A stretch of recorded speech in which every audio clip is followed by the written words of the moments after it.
اس وقت ہم لوگ یہ اضافہ جو کرنے جا رہے ہیں یہ 1 روپے 95 پیسے کا ہے، یعنی کہ جو اضافہ 1 سال میں مسلم لیگ نون کی حکومت نے جو سرنگ جو لگا کے گئے تھے اس پہ ہم لوگ کریں تو یہ اس سے کئی گنا زیادہ تھا۔ بجلی کے نرخ میں 1 روپیہ 95 پیسے فی یونٹ اضافہ۔ عمر ایوب نے مہنگی بجلی کی ذمہ دار سابق حکومت کو ٹھہرا دیا، کہا نون لیگ پاور سیکٹر میں سرنگیں لگا کر گئی، ایسی پالیسی بنائی بجلی چاہے استعمال نہ کریں پیسے دینا ہے۔ تابش گوہر بولے چند سال میں بجلی 1 سے 2 روپے یونٹ سستی کریں گے۔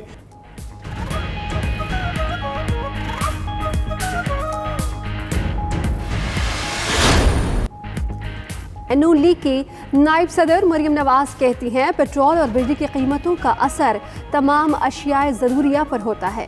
کیا حکومت نے عوام کو اس قابل چھوڑا ہے کہ وہ ہر ہفتے مقابلہ کر سکے؟ غریب کیسے زندہ رہے گا؟ حکومت کے ساتھ اس کی سیاست بھی ختم ہو چکی ہے۔ فارن فنڈنگ معاملے پر فرنٹ فٹ پر کھیلیں، اپوزیشن کو ٹف ٹائم دیں۔ وزیر اعظم عمران خان کی حکومتی ترجمانوں اور پی ٹی آئی رہنماؤں کو ہدایت۔ اجلاس میں کہا اپوزیشن کی بڑی جماعتیں غیر ملکی فنڈز لیتی رہیں، تحریک انصاف نے کوئی فارن فنڈنگ نہیں لی، براڈ شیٹ سے سابق حکمرانوں نے زیادہ فائدہ اٹھایا، آئی پی پیز اور ایل این جی کے مہنگے معاہدے کیے۔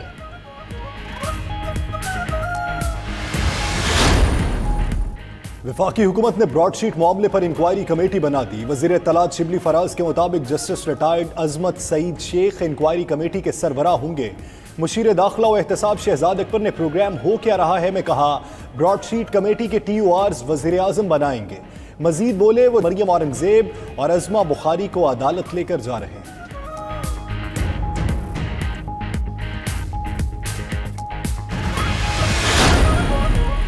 براڈ شیٹ کا معاملہ قائمہ کمیٹی اطلاعات نے چیئرمین نیب کو طلب کر لیا، پوچھا جائے گا براڈ شیٹ کو رقم کیوں، کب اور کیسے دی گئی۔ اجلاس میں معاملے پر بحث۔ شبلی فراز نے کہا کہ چیئرمین نیب کو بلانا ہے تو باقی کرداروں کو بھی بلائیں۔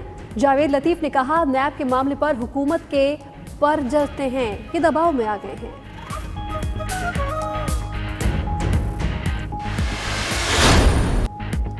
فارن فنڈنگ کیس پینما 2 بنے گا، شیخ رشید کہتے ہیں شریف خاندان کی مزید جائیدادیں نکلیں گی، مولانا کے ساتھ پہلے بھی ہاتھ ہوا، آگے بھی ہوگا، نون لیگ اور پیپلز پارٹی کے تمام معاملات ان کے کھاتے پڑ جائیں گے۔ وزیر داخلہ کا مریم نواز کو فارن فنڈنگ کیس پڑھنے کا مشورہ، پی ڈی ایم کو لانگ مارچ میں بھی تعاون کے بدلے تعاون کی یقین دہانی۔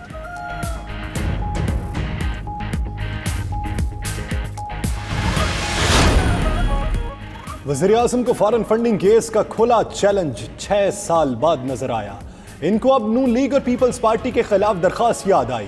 خواجہ سعد رفیق کا کہنا ہے الیکشن کمیشن کا فارن فنڈنگ کیس پر فیصلہ شواہد کے مطابق نہ آیا تو اگلا الیکشن مشکوک ہوگا۔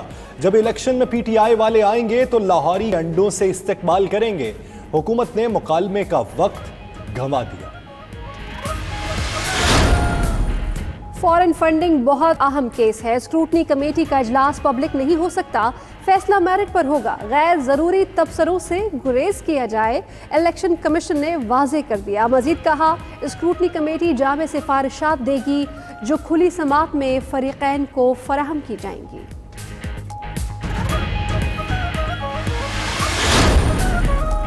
این آر او لیگ روزانہ سرکس لگانے آ جاتی ہے، اپوزیشن کہیں بھارت کے ایجنڈے پر عمل پیرا تو نہیں؟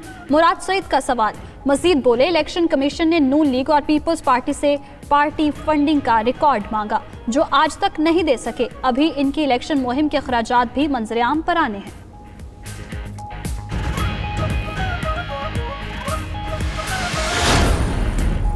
وزیر اعظم سے علماء اور مشائخ کی ملاقات، علماء کی اسرائیل سے متعلق واضح اور دو ٹوک موقف کو سراہا۔ عمران خان کا کہنا تھا پاکستان اور امت مسلمہ میں اتحاد اور یکجہتی وقت کی ضرورت ہے، پاکستان نے سب سے زیادہ آواز اٹھائی۔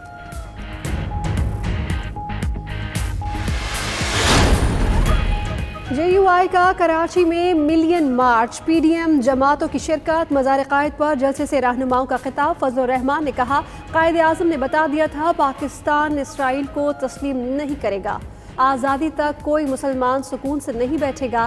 شاہد خاقان نے کہا اسرائیل تسلیم کرنے کے بیانیے کو تقویت دی جا رہی ہے، موجودہ حکومت کو لانے کے لیے 2018 کا الیکشن چوری کیا گیا۔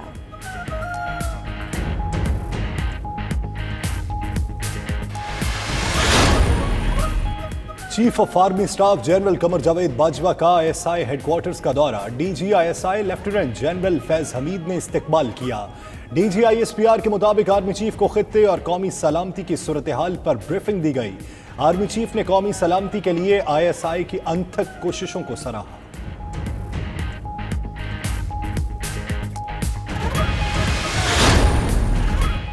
وزیر اعلیٰ پنجاب عثمان بزدار سے اسپیکر چودھری پرویز الہی کا رابطہ۔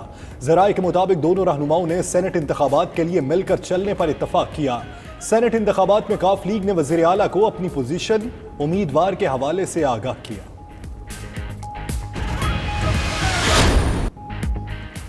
نئے امریکی صدر جو بائیڈن کے اقتدار سنبھالتے ہی بڑے فیصلے، 17 حکم ناموں کے ذریعے ٹرمپ کی پالیسیز ختم کر دیں، مسلم ممالک پر سفری پابندیاں اٹھا لیں، امریکہ پیرس ماحولیاتی معاہدے اور WHO میں دوبارہ شامل، ماسک کا استعمال لازمی قرار، میکسیکو بارڈر پر دیوار کی تعمیر رکوا دی، ایران سے بات چیت کی خواہش کا اظہار۔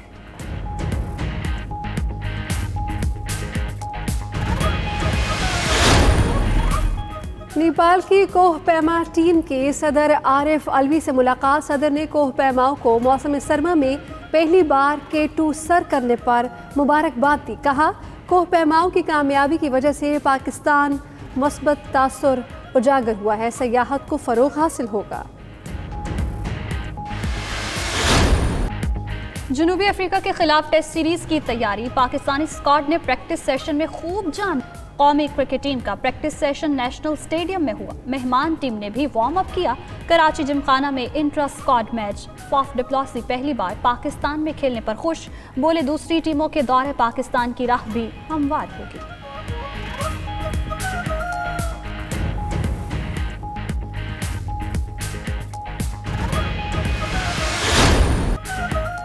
اور پرتگال کے سٹار کرسٹیانو رونالڈو کا ایک اور اعزاز، سب سے زیادہ گول کرنے والے فٹ بالر بن گئے۔ اٹالین سپر کپ کے فائنل میں گول کر کے 760 گول کرنے کا اعزاز حاصل کیا۔ رونالڈو کے گول کی بدولت یوونٹس نے نپولی کو ہرا کر ٹائٹل بھی جیت لیا۔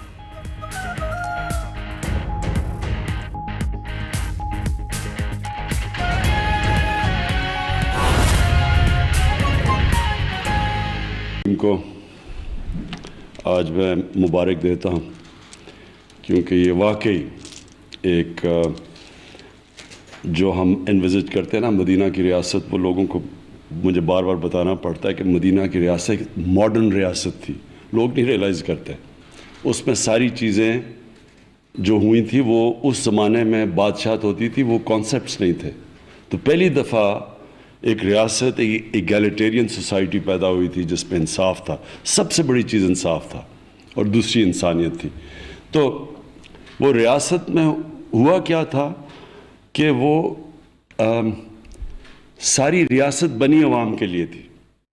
تو جو خلیفہ وقت تھے انہوں نے جب پیسہ آنا شروع ہوا ریاست میں تو اپنے اوپر نہیں خرچ کیا، انہوں نے اپنے لائف سٹائل چینج نہیں کیے، وہ جو پیسہ آتا تھا وہ کوشش ہوتی تھی کہ لوگوں کی زندگی بہتر ہو، عوام کے اوپر پیسہ خرچ ہو، فلاحی ریاست تھی۔ تو یہ جو آپ نے آج قدم اٹھایا، مجھے اس میں سب سے بڑی خوشی ہوئی کہ یہ ایک عام آدمی کے لیے آپ نے آسانیاں پیدا کی ہیں۔ ایک تو ہماری VIP ہے نا، ہماری سوسائٹی کے اندر انفارچونیٹلی جو ایلیٹ کیپچر کہتے ہیں کہ ایک خاص لوگوں کے لیے سب آسانیاں اور باقی لوگوں کے لیے مشکلات ہیں۔ تو ریفارم یا اصلاحات پاکستان میں تب ہم مانتے ہیں جب کہ عام آدمی کی زندگی بہتر ہو۔ تو جو پیسے والے لوگ ہیں ان کے لیے تو پرابلم کوئی نہیں ہوتا، وہ سارے سسٹمز کو شارٹ کٹ کر سکتے ہیں، پیسہ دو سب کچھ ہو سکتا ہے۔ جو ڈیلیز آپ بتا رہے ہیں کہ 7 سال تک ہوتی ہیں، پیسے والے لوگ تو اس کو بھی شارٹ کٹ کر سکتے ہیں، لیکن اصل پرابلم عام شہری کے لیے ہوتا ہے۔ تو یہ جو آج آپ نے عام شہری کی زندگی میں آسانی پیدا کی اور یہ سکسیشن سرٹیفکیٹ کو آن لائن لے کے آئے اور نادرا کی مدد لے کے ایک ماڈرن کانسیپٹ کی طرف آپ گئے، اور پاکستان کو ایک 21ویں صدی میں یہ بھی ایک ٹیکنالوجی کا استعمال کر کے آپ یہاں پہنچے کہ اب امیجیٹلی 2 ہفتے کے بعد اگر کوئی کسی نے اس کو ڈسپیوٹ نہیں کیا تو 2 ہفتے کے بعد ایک سکسیشن سرٹیفکیٹ مل جائے گا۔ اور پھر اوورسیز پاکستانی ان کو ہمیں کبھی بھولا نہیں چاہیے، ہماری بہت بڑی طاقت ہے اوورسیز پاکستانی.